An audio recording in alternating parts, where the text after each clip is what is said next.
क्या आपको लगता है कि छोटा भीम सिर्फ एक कार्टून करेक्टर है? नहीं, ये बच्चा सिर्फ लड्डू खा के ताकतवर नहीं बनता, बल्कि अपनी ब्रेवरी, स्मार्टनेस और दोस्ती से सबका दिल जीत लेता है। आज की वीडियो में आपको ऐसे ऐसे फैक्ट्स पता चलेंगे जो शायद आपने पहले कभी नहीं सुने। अगर आप इस चैनल पर नए हैं तो चैनल को लाजमी सब्सक्राइब कीजिएगा। तो चलिए बिना वक्त जाए के वीडियो को शुरू करते हैं। नंबर 1, जब ये कार्टून बनाया गया तो उसे सिर्फ भीम के नाम से पेश किया गया था, मगर बाद में कंफ्यूजन से बचने के लिए उसे छोटा भीम कहा जाने लगा। ये फर्क इसलिए जरूरी था ताकि लोग मिथोलॉजी वाले भीम और कार्टून वाले भीम को अलग पहचान सके। छोटा लफ्ज बच्चों में ज्यादा कोशिश पैदा करता है क्योंकि ये प्यारा और मासूम लगता है। इसी लफ्ज ने कैरेक्टर को मजीद लवेबल बना दिया। इस नाम की वजह से ये शो बच्चों के दिलों में खास जगह बनाने में कामयाब हुआ। छोटा भीम का नाम अब एक ब्रांड बन चुका है। बच्चों को ये नाम सुनकर ही एक्साइटमेंट महसूस होती है और यही ब्रांडिंग से दूसरों से अलग बनाती है। नंबर 2, ये जानकर आप हैरान होंगे कि छोटा भीम की आवाज कोई बच्चा नहीं बल्कि एक अडल्ट फीमेल आर्टिस्ट वॉइस देती है। इसका नाम जिग्ना भारद्वाज है, जिन्होंने बहुत स्किलफुली भीम की आवाज में मासूमियत और जोश शामिल किया।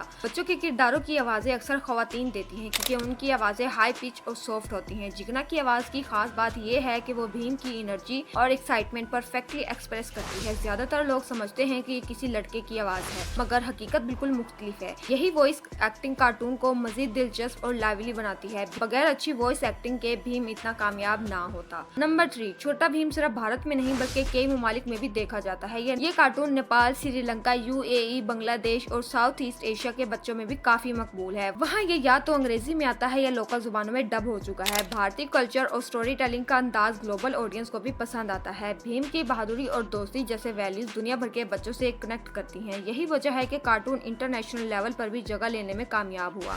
नंबर 4, छोटा भीम के हर दोस्त की अलग खासियत है जो बच्चों को मुख्तलिफ क्वालिटीज सिखाती है। राजू छोटा होने के बावजूद बहादुर है, जो करेज की अलामत है। चुटकी समझदार और केयरिंग है, जो लड़कियों के किरदार को मजबूती से पेश करती है। जग्गू बंदर है मगर फनी और लॉयल है, जो दोस्ती और मजाक का सिंबल है। कालिया हमेशा भीम को चैलेंज करता है मगर आखिर में हार मान लेता है। वो ईगो और जेलसी की मिसाल है। ढोलू भोलू ट्विन ब्रदर्स हैं जो कॉमेडी रिलाइफ प्रोवाइड करते हैं। इन सब किरदारों से बच्चे मुख्तलिफ लेसन सीखते हैं। ये कार्टून सिर्फ भीम पर नहीं बल्कि पूरी टीम पर मबनी है। नंबर 5, छोटा भीम का कैरेक्टर असल में महाभारत के मशहूर वॉरियर भीम से इंस्पायर किया गया है। भीम को अपनी ताकत के लिए जाना जाता था और कार्टून में भी छोटा भीम एक बहादुर और ताकतवर लड़का दिखाया जाता है। कार्टून के मेकर्स ने बच्चों को मिथोलॉजी से जोड़ने के लिए भीम को मॉडर्न वर्जन में पेश किया। दिलचस्प बात यह है कि दोनों किरदारों में खाने से ताकत मिलने का कंसेप्ट एक जैसा है। महाभारत का भीम भी भारी खुराक खाता था जबकि छोटा भीम लड्डू खाकर ताकतवर बन जाता है। नंबर 6, छोटा भीम को 2008 में इंडियन एनिमेशन स्टूडियो ने बनाया। इससे पहले इंडिया में ज्यादातर कार्टून शोज बाहर से आते थे जैसे डोरेमोन, पोकेमोन या शिनचैन, मगर छोटा भीम पहला ऐसा शो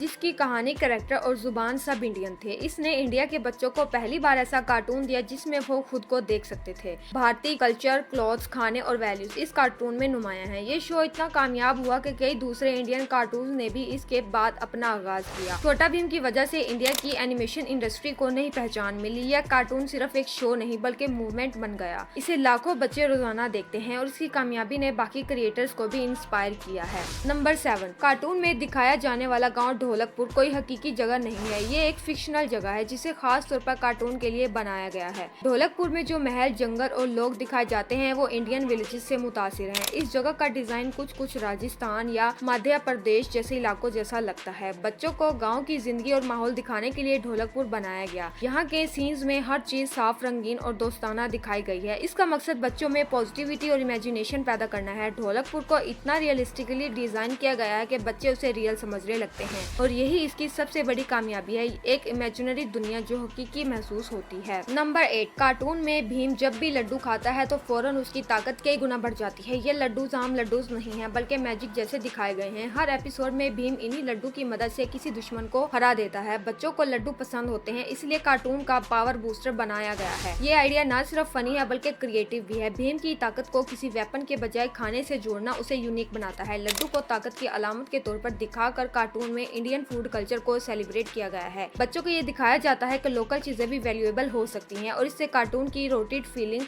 और स्ट्रॉन्ग हो जाती है। ये कार्टून आप में से बहुत सारे लोगों ने अपने बचपन में ज़रूर देखा होगा। तो नाज़रीन, ये थे कार्टून के कुछ अमेजिंग फैक्ट्स जो आप नहीं जानते थे। नाज़रीन, आज की वीडियो में बस इतना ही। मज़ीद इस तरह की अमेजिंग वीडियोस के लिए हमारे चैनल को सब्सक्राइब करें और साथ ही बेल आइकन को भी क्लिक करें ताकि हमारी आने वाली वीडियो का नोटिफिकेशन सबसे पहले आपके पास आए।